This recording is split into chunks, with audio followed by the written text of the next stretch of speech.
వ్యాపారస్తుల సమస్యలను ఛాంబర్ దృష్టికి తెస్తే వాటిని పరిష్కరించేందుకు ప్రయత్నిస్తానని ఛాంబర్ ఆఫ్ కామర్స్ అధ్యక్షులు ఏల్చూరి వెంకటేశ్వర్లు తెలిపారు. శనివారం ఛాంబర్ కార్యాలయంలో ఏర్పాటు చేసిన మీడియా సమావేశంలో రైల్వే శాఖలో మెంబర్ గా నియమితుడైన ఛాంబర్ గౌరవ శాశ్వత అధ్యక్షుడు ఆతుకూరి ఆంజనేయులు ఆయన సన్మానించారు. నిన్న జరిగిన ఈసీ కమిటీ సమావేశంలో వ్యాపారస్తుల సమస్యలపై చర్చించినట్లు అధ్యక్షులు పేర్కొన్నారు. రైల్వే బోర్డు వారు తాను మెంబర్ గా నియమించినందుకు ఆంజనేయులు కృతజ్ఞతలు తెలిపారు. రైల్వే శాఖ పరంగా వ్యాపారస్తుల సమస్యలను తన దృష్టికి తెస్తే వాటిని పరిష్కరించేలా చూస్తానని వారు స్పష్టం చేశారు. సంక్రాంతి శుభాకాంక్షలు తెలియపరుస్తూ నిన్నటి రోజున ఇండియన్ ఛాంబర్ ఆఫ్ కామర్స్ మొట్టమొదటి ఈసీ మీటింగ్ జరిగింది.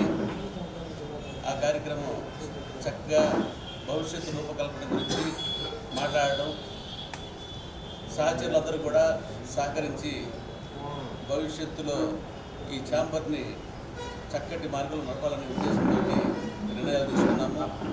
కొత్త కొత్త నిర్ణయాలతో మంచి ఆలోచనలతో ఈ ఛాంబర్ నడుస్తుందని చెప్పి సవినీయంగా మనం చేస్తున్నాను.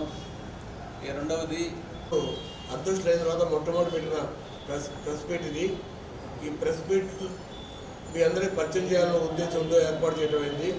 తర్వాత మా శాశ్వత గౌరవాధ్యక్షుడైనటువంటి శ్రీ ఆతుకూరి ఆంజనేయులు గారు జెడ్ఆర్ఎస్ మెంబర్గా నియమించబడ్డారు.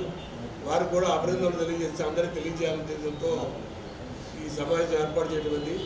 3, మీ అందరూ కూడా సంక్రాంతి శుభాకాంక్షలు. మా వ్యాపారస్తులకి ప్రజలకి అందరూ కూడా సంక్రాంతి శుభాకాంక్షలు తెలియజేయాలనే ఉద్దేశంతో ఇది ఏర్పాటు చేయడం అయింది.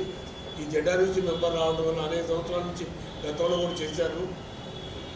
చేయడం వల్ల రైల్వేలో ఉన్న సమస్యలు ఉంటే వారి దృష్టికి తెస్తే జోనల్ సమావేశంలో అధికారులతో చర్చించి సమస్య పరిష్కారం. ఈరోజు ఇప్పుడు జరగబోయే 14వ తారీఖు జనవరి 14కు ఆంధ్రప్రదేశ్ దేశం మొత్తం కూడా సంక్రాంతి వేడుకలు జరుపుకుంటూ ఉంటాయి. కాబట్టి ప్రత్యేకంగా ఆంధ్రప్రదేశ్లో ప్రజలందరికీ వ్యాపార వర్గాలకి అందరికీ కూడా సంక్రాంతి శుభాకాంక్షలు తెలియజేస్తూ ఉన్నాం.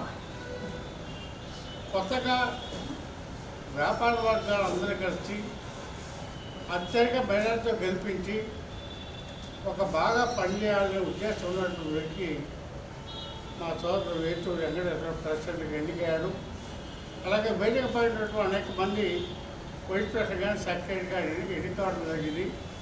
కాబట్టి వాళ్ళ రుణం తీర్చుకోవాలి అంటే వాళ్ళకి చిన్న పని వచ్చిన వ్యాపార వర్గాలకు ఇబ్బంది వచ్చినా తప్పనిసరిగా ప్రెసిడెంట్ కానీ వాళ్ళ టీం కానీ ఆ సమస్యను పరిష్కారం చేసి ఛాంబర్ యొక్క పేరు ప్రఖ్యాతిని మరి దేశంలోనే ముందు ఉండేదానికి ప్రయత్నం చేస్తారని చెప్పి కూడా నేను ఆశిస్తూ ఉన్నా. వాళ్ళకి ఎప్పుడైనా ఏదైనా అవసరం వచ్చినప్పుడు శాస్త్రీయ గౌరవాధ్యక్షుడిగా సలహాలు కానీ సంప్రదింపులు కానీ అట్లాగే వ్యాపారస్తులు